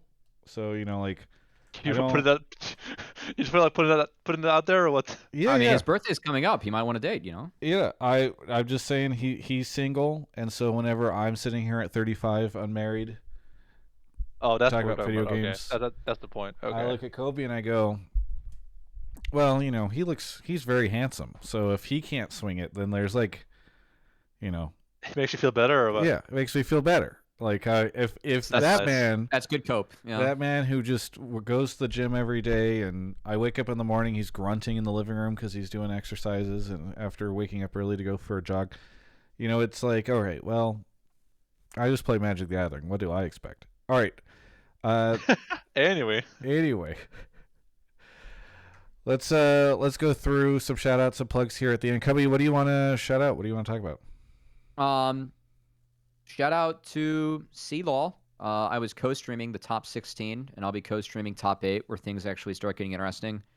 A lot of tier 2 players are playing in C-Law now because, like Surdy, for example, is on St. Louis, so he's getting a scholarship to go to school and also competing on FlyQuest Challengers and also competing on St. Louis University. So I'll be supporting the youngins on the co-stream this weekend. And then MSI VOD reviews for me. I got to upload the last video to YouTube. But I have to wait 24 hours because I'm a Riot caster and I'm a Goody Two Shoes boy, so I don't break the rules in terms of re-uploading. But I'm a day late for those, so I won't, like, games we play tonight, I won't stream tomorrow, but then the next day I'll co-stream it before MSI starts. So shout out to all that. And thanks to Zven for joining us again. It's always really good to have you. And yeah, thanks for having me. Yeah, man, I hope that your off season's going well. And it's not. the solo queue games. Oh no, I mean the job situation. Oh, well, that's a bummer to hear. I think myself and a lot of people watching are hoping that changes in the next couple of weeks. Thanks, man. Yeah. Do you feel like off season's pretty much wrapped up? You talking to me? Yeah. It's not over, but it is not over. There's 1 or 2 things behind the scenes that are cooking that haven't gotten out yet. Yeah, I mean, for Yeah. me, it's like in a couple days I'll know if it's over or not. Gotcha. And then if it's over, then I'm not sure what I do then. But yeah, it's not over until it's over. Yeah. Yeah. Well, you can reuse the meme you posted last night if that happens. What was and that I'll know. meme? You posted It's Jover? It's Jover, yeah. Dude, I fucking love that meme. It's so good. It's so Jover. I love it And too. we're The back. Jover meme is It's- really good. I It's love Jover, we're saying back. that, It's so and good. it tilts so many of my friends who are in their 30s. They're just like, stop saying that, and I'm like, no. Also, Travis, can you get some fucking emotes in your chat, bro? Like, what's wrong with you? Like, you give it the times, bro. This is why you don't have any bitches. Zven, what shoutouts and plugs do you want to make here at the end? I wanted to shout out my own stream, which has emotes and great quality games and perma-tilt after every game. So it's Twitch TV, Sven_lol1, because obviously I'm so famous that everyone wants to copy my name, so I can't get my own handle on Twitch. And thanks, Travis and Cobby, for having me. Yeah. Thank you for the raid. Are you going to stream more tonight? Nah, fuck no. Okay. For me, a couple different things. One, Yeah. as Sven mentioned, I'm currently single. If you would You be interested, Put Is it it a on me. Hotline Love episode, if you would be, Travis? please let me know if you'd be interested if I made adjustments to my emote situation in Twitch chat, because I've recently received feedback that might be a #1 contributor to my current lack of partner. And if that is a deal breaker for you, please let me know, because I could change. Other than that, speaking of being single, I'm going to be playing Magic the Gathering in Vancouver next week at Command Fest Vancouver. So if you are in Vancouver, please come out and say hi. I'll be there Friday and Saturday. I'm flying back for my birthday on that Sunday, but that's on the 17th and 18th. And if you want to join, please use code Travis, which helps me in a very minor way, but at least lets them know that there's value in bringing me to something like this. So yeah, you can save some money on your badge or your ticket and stuff for the event if you aren't doing that. But yeah, Command Fest Vancouver, which is in Vancouver, Canada, for context for folks. Either way, thanks so much for watching, everybody. We will be doing this again next Monday, I think. Wait, we're having the same conversation we had last time. Is there a reason we would do it on a different day? Wait, we have to do it on that day because I'm traveling to Canada. I think. No, perfect. Yeah, Monday. There's no games. So we'll do this again Monday at 7. So please come by and hang out. We'll catch you all next time. Bye.